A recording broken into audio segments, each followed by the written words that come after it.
Welcome to the Banker Lamp. Please enjoy the video.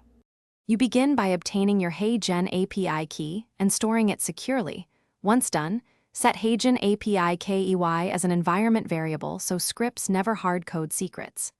Next, install a client, curl for quick tests, or the official SDK for Node or Python to save time.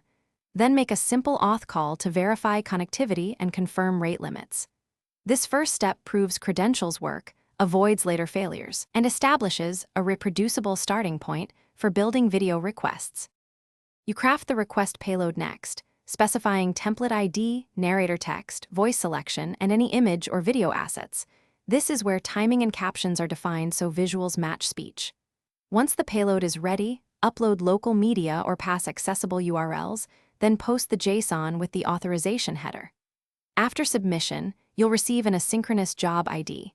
Poll the status endpoint until the job completes, then retrieve the final asset. This keeps processing reliable and lets you track progress.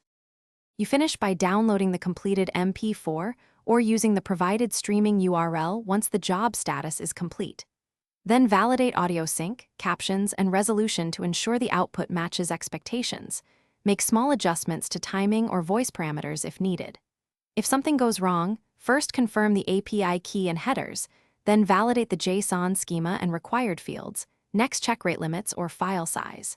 If errors persist, retry with a minimal payload to isolate the issue and recover quickly. Thanks for watching. If this was helpful, leave a like and consider subscribing. See you next time.